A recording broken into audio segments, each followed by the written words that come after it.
Это обзор чрезвычайных происшествий в студии Александр Хавренко.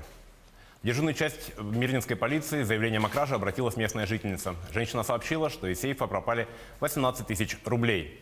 Личность подозреваемого была установлена быстро. Им оказался 15-летний друг дочери заявительницы. В день происшествия, когда дома не было взрослых, дочь потерпевшей пригласила в гости своего друга.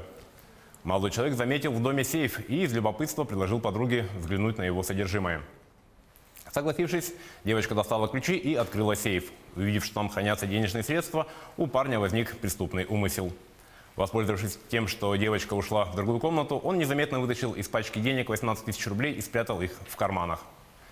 Похищенные денежные средства позже он потратил на личные нужды. Возбуждено уголовное дело по статье «Кража».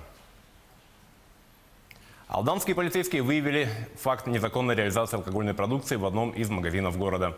Установлено, что 48-летняя продавщица, находясь на рабочем месте, осуществила продажу бутылки пива несовершеннолетнему. В отношении правонарушителя составлен административный протокол. В ходе осмотра торгового помещения полицейские обнаружили и изъяли 8 бутылок водки с признаками подделки, без сопроводительных документов и соответствующих акцизных марок на упаковках. В отношении директора общества с ограниченной ответственностью возбуждено административное производство. Изъятая продукция направлена на экспертизу, по результатам которой будет принято решение в соответствии с действующим законодательством. Сотрудниками Республиканского управления ФСБ в ходе проведения оперативно-розыскных мероприятий получена информация о том, что выходец из Армении планирует вывести из Якутии золото с целью дальнейшей продажи. 27 февраля 2020 года в Нерюнгри в результате осмотра автомобиля указанного лица было обнаружено и изъято природное рассыпное шлиховое золото общим весом более 3 килограммов. Стоимость изъятого драгоценного металла по котировке Центрального банка составила около 11 миллионов рублей. Следственным подразделением УФСБ возбуждено уголовное дело по статье «Совершение сделки, связанной с драгоценными металлами», а ровно незаконное хранение, перевозка и пересылка драгоценных металлов, совершенные в крупном размере. Драгметалл будет обращен в доход государства.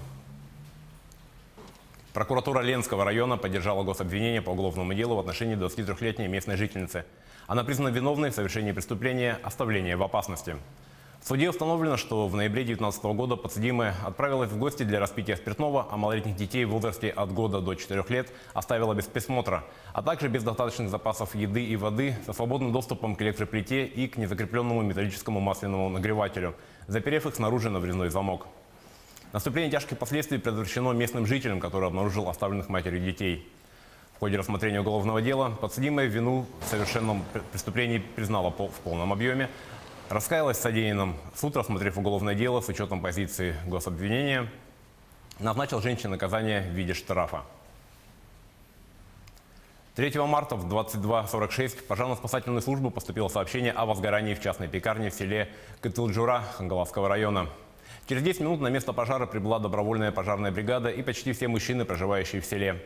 Пожар пытались потушить собственными силами, но из-за позднего обращения и сложности материалов, из которых построена пекарня, спасти ее от огня не удалось. Но огнеборцы защитили от огня ближайшие строения, а также им удалось спасти остатки муки.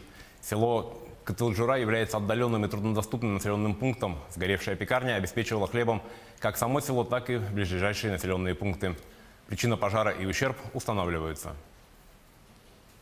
В Алекминске за убийство осужден 32-летний местный житель. В суде установлено, что подсудимый в конце октября 2019 года, находясь в дневное время суток в состоянии алкогольного опьянения в квартире многоквартирного дома в поселке Нефтебаза города Алекминска, в ходе ссоры, возникшей на почве ревности, нанес ножом 14 ударов по различным частям тела своей гражданской супруги.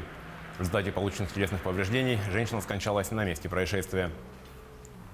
По результатам рассмотрения уголовного дела суд приговорил мужчину к 8,5 годам лишения свободы с отбыванием наказания в исправительной колонии строгого режима. На этом наш выпуск подошел к концу. О чрезвычайных происшествиях в мире, стране и республике мы расскажем в следующих выпусках новостей.